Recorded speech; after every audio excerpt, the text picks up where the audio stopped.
And welcome everyone to the Shinry Project. It's me, Joel. Just want to share some of my thoughts and ideas this morning on my way to the job. Right now it's 7:38. Just dropped the kids off at the school. No matter how many times I do it, it still doesn't feel right. It doesn't feel right dropping your children off to someone else. Even though it's common now, I still don't think it's normal. But on the way to school, we usually chat and talk. But the past few weeks, we've been watching the videos, watching a series on YouTube entitled Redwall. Now, I learned about Redwall maybe about 3 years ago. I went into a bookstore down here in Florida. I was in the mall with my family, and I was just looking at some books.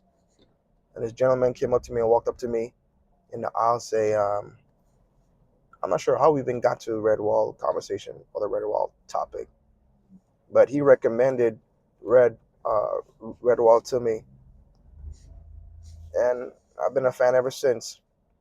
I have like 20 something books, so, so it's very good. It's very good. And you know, even though it's a children's book, I learned a lot from it. And like I was saying, so the more time and we've been watching the Red Wall because they've adapted some of the books as a series on YouTube, and I like the type of conversations that me and the boys have because it talks it talks about some situations in real life. Now, Red Wall, it's a timepiece, like it's about animals that have like human characteristics, and it's about the timepiece when there were castles and swords and pirates and things of that nature.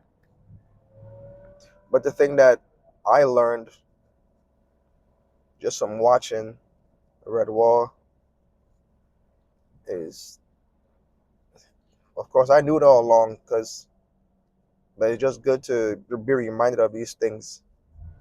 Uh, there's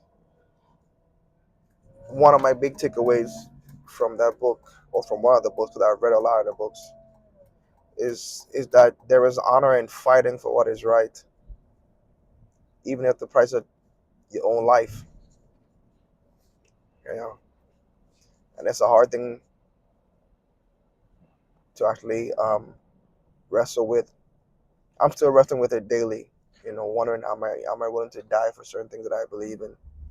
I know I'm willing to die for my wife and for my children, but are there things bigger?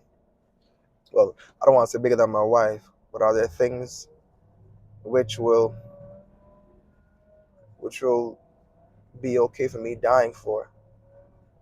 And even at times when I'm watching this stuff with my children in the car, we see characters die. The look on their face, they're like, "Wow, why did he die?" Because sometimes in the book they deal with some real life situations about sometimes they meet the bad guy or bad characters, and they die because sometimes we can't. You know, it seems like nowadays we tend to tolerate a lot of bad things instead of dealing with evil or dealing with the wrong in the right way. And I'm saying evil, you know, because there's some people who just bent on being evil, and they made up in their mind that this is what they're gonna do. And sometimes we try to stop the punishment from happening to them.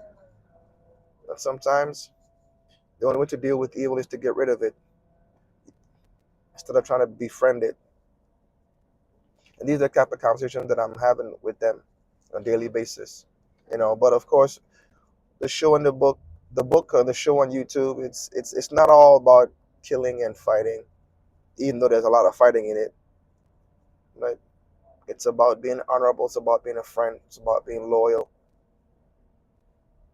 And that's the good thing about telling stories or listening to stories with your children, especially those that seem like not the newer stuff. Like the newer stuff, it isn't bad, but it seems to be lacking some type of connection to how the world really works.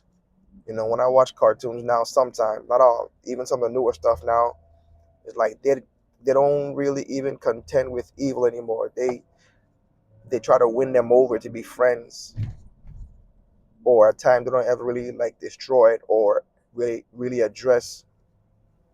You know, you can't be friends with evil all the time. You know, and sometimes you have to draw the line.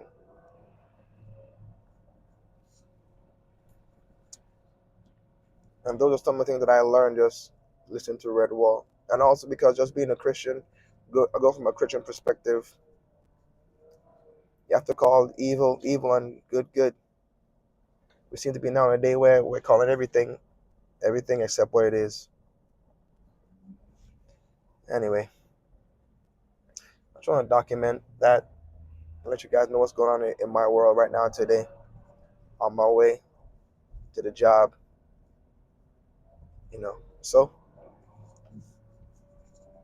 don't forget to call evil evil and good good, regardless of what everyone around you is telling you it is. Call a spade a spade. Be good.